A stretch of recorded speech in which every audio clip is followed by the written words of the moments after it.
जय हिंद प्यारे दोस्तों। इससे पहले हम लोग पार्ट 1 जो है प्रकाश का परावर्तन चैप्टर है, जिसमें हम लोग पहले पार्ट 1 बनाए हुए। अगर वो वीडियो आप नहीं देखें तो पहले आप पार्ट 1 देख लें ताकि ये जो है सुगमता से समझ आए। तो हम लोग आज डिस्कस करेंगे प्रतिबिंब क्या होती है। प्रतिबिंब आप जानते हैं कि किसी वस्तु की चमकीली छाया होती है जो वास्तविक या काल्पनिक कटान बिंदु से बनता है। तो प्रतिबिंब जो है इसको इंग्लिश में इमेज बोलते हैं। प्रतिबिंब को समझते हैं कि प्रतिबिंब कैसे बनता है। जैसे ये मान लेते हैं कि कोई समतल दर्पण है और इस समतल दर्पण पर कोई इसके सामने जो है इस प्रकार से कोई वस्तु रखते हैं। यहाँ पर ये वस्तु, अब वस्तु को रखने पर एक जो है रेखा यहाँ से, एक प्रकाश की किरण यहाँ से ले लेते हैं, आपतित किरण। अब पता है कि जब ये आपतित किरण किसी समतल सतह से टकराएगी, समतल दर्पण के परावर्तक सतह से टकराती है, तो पुनः इसी पथ पर क्या होगा, वापस लौट जाएगी। और एक ले लेते हैं यहाँ से, ध्रुव से लेते हैं। तो प्रकाश का परावर्तन का नियम है कि जितना कोण बनाते हुए आपतित होगी उतना ही कोण बनाते हुए क्या हो जाएगा, परावर्तित हो जाएगा। ये आर हो गया। लेकिन देखिएगा, एक प्रकाश की किरण जा रही है इधर, एक प्रकाश की किरण इधर जा रही है, तो ये कभी आपस में नहीं मिलेगा। अगर आगे में कटता तो उसको वास्तविक कटान बिंदु बोलते हैं। लेकिन ये आगे में नहीं कट रहा, तो नहीं कट रहा है तो इसको कल्पना करके क्या करेंगे, पीछे की ओर बढ़ाएंगे टूटी लकीर में से, टूटी लकीर में बढ़ाएंगे और जहां पर ये कट रहा है उसी जगह पर क्या होगा, प्रतिबिंब का निर्माण हो जाएगा। तो इस प्रकार से ये क्या बन गया, प्रतिबिंब बन गया। ये कोई एक वस्तु था ए बी और उसका एक प्रतिबिंब बन गया ए डैश बी डैश। इस तरह से प्रतिबिंब बन गया। अब ये जो प्रतिबिंब बना, तो इसी प्रतिबिंब को परिभाषित किया गया है क्या, कि प्रतिबिंब किसी वस्तु की चमकीली छाया होती है जो किसी वस्तु के काल्पनिक या वास्तविक कटान बिंदु से निर्माण होता है। ये क्या है, चमकीली छाया। थोड़ा ऊपर नीचे हो गया होगा, मैनेज कर लीजिएगा। प्रतिबिंब जो होती है, इसका दूसरा देखिएगा, कह रहा है कि किसी बिंदु स्रोत से आती प्रकाश की किरणें दर्पण से परावर्तन के बाद जिस बिंदु पर मिलती है, आगे मिलता तो मिलती है, पीछे मिल रहा है तो मिलती हुई प्रतीत होती है, उससे उस बिंदु स्रोत का क्या कहेंगे, प्रतिबिंब कहेंगे। तो ये जो है आपका क्या बन गया, प्रतिबिंब बन गया। ये जो प्रतिबिंब है यह दो प्रकार के होते हैं, यानी कि प्रतिबिंब कितने प्रकार के, दो प्रकार के। आगे में अगर कट जाता ना ये तो होता वास्तविक, आगे नहीं कट रहा है इसलिए इसे कौन सा प्रतिबिंब कहेंगे, इसको कहेंगे काल्पनिक प्रतिबिंब। अभी जो बना है समतल दर्पण में ये कौन सा प्रतिबिंब बना है, काल्पनिक प्रतिबिंब। इसको हम टूटी लकीर में पीछे बढ़ाए थे इस तरह से, जहां पर कटा वहीं पर क्या बन गया था, प्रतिबिंब बनेगा ये। अब जो प्रतिबिंब है अगर आगे कटता तो वास्तविक प्रतिबिंब बोलते हैं, आगे नहीं कटा, ये कटा कहाँ, पीछे, इसलिए इसको काल्पनिक प्रतिबिंब कहेंगे। ये जो काल्पनिक प्रतिबिंब है तो वास्तविक कब कहेंगे, जिस किसी बिंदु स्रोत से आती प्रकाश की किरणें दर्पण से परावर्तन के बाद जिस बिंदु पर मिलती है उसे उस बिंदु स्रोत का प्रतिबिंब कहते हैं। अब जिस बिंदु पर मिलती हुई प्रतीत होती है ना, उसे उस बिंदु का क्या बोलते हैं, काल्पनिक प्रतिबिंब। यहां पर ये काल्पनिक रूप से कट रहा है इसलिए काल्पनिक प्रतिबिंब। यहां पर आगे कटता तो उसको बोलते हैं वास्तविक प्रतिबिंब। अब ये जो काल्पनिक प्रतिबिंब है ये हमेशा वस्तु की अपेक्षा क्या होगा, उल्टा होगा। याद रखिएगा, हमेशा वस्तु की अपेक्षा क्या होगा, उल्टा होगा। और वास्तविक प्रतिबिंब को ही पर्दे पर प्राप्त किया जाता है, पर्दे पर प्राप्त किया जा सकता है। इसको कौन सा, वास्तविक प्रतिबिंब। अब काल्पनिक प्रतिबिंब देखिए, काल्पनिक प्रतिबिंब क्या होती है, ये जो अभी देख रहे हैं वस्तु की अपेक्षा क्या हो रहा है, सीधा हो रहा है। ये जो है सीधा होगा और वस्तु सीधा होगा और पर्दे पर इसे नहीं प्राप्त किया जाता है। काल्पनिक प्रतिबिंब को पर्दे पर प्राप्त नहीं किया जाता है। तो हम लोग याद रखेंगे वास्तविक प्रतिबिंब कैसा होगा, उल्टा होगा, और काल्पनिक प्रतिबिंब सीधा होगा।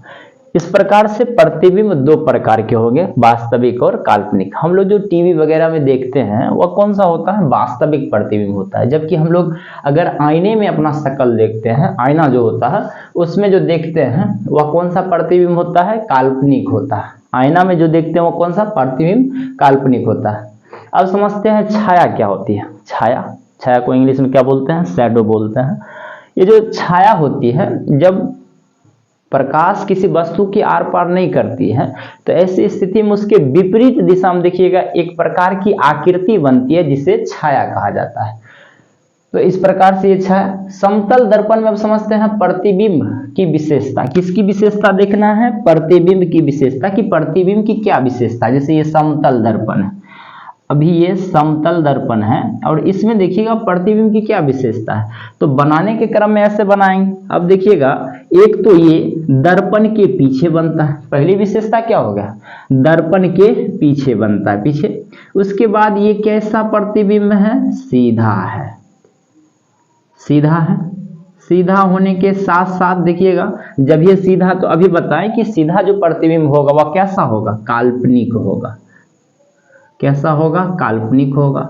लेकिन समतल दर्पण में बन रहा है इसलिए ये वस्तु के क्या है, समान आकार के, वस्तु के समान आकार के।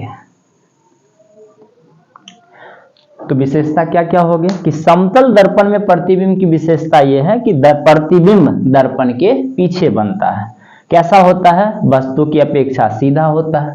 प्रतिबिंब काल्पनिक होता है, वस्तु के समान आकार का होता है। इसे पर्दे पर उतारा नहीं जा सकता है क्योंकि काल्पनिक प्रतिबिंब है।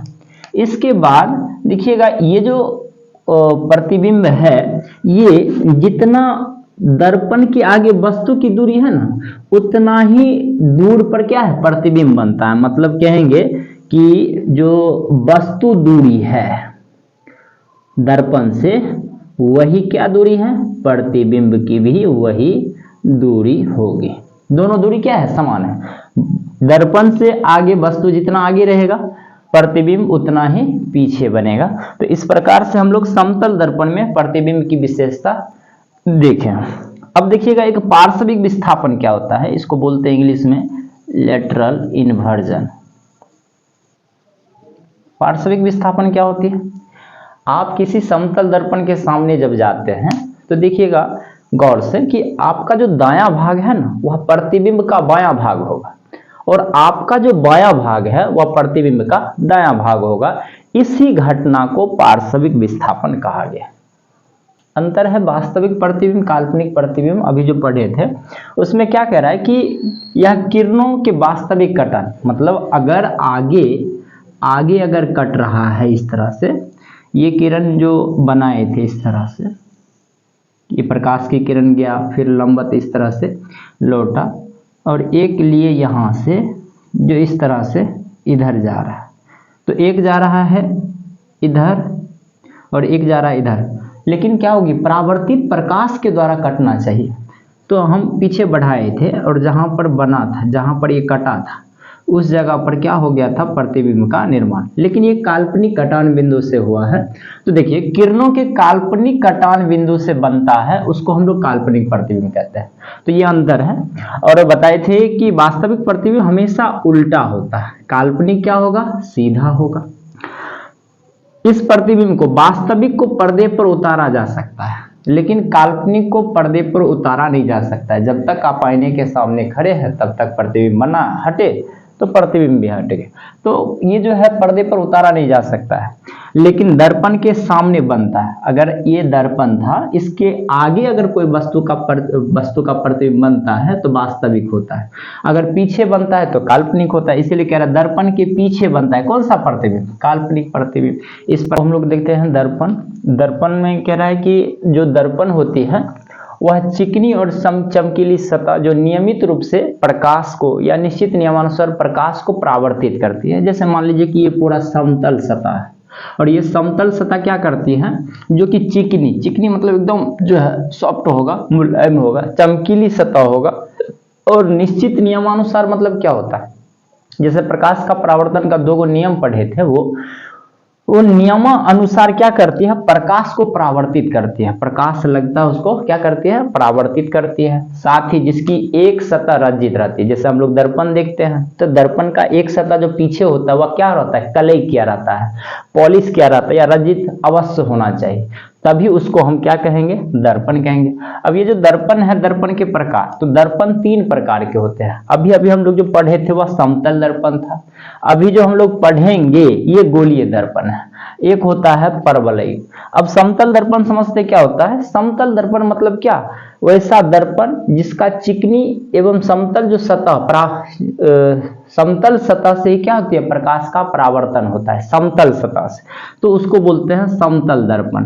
गोलीय दर्पण, तो गोलीय दर्पण किसी खोखले गोले का भाग होता है जिसका एक भाग क्या रहता है, रंजित क्या रहता है। जैसे ये देखिए कोई खोखला गोला है, इसका एक भाग इस तरह से रंजित क्या रहता है, ऐसे एक, ये खोखला गोला है, कांच का बना होता है, जिसका एक भाग क्या होती है, परावर्तक सतह होता है और एक भाग रंजित क्या होता है, पॉलिश क्या होता है।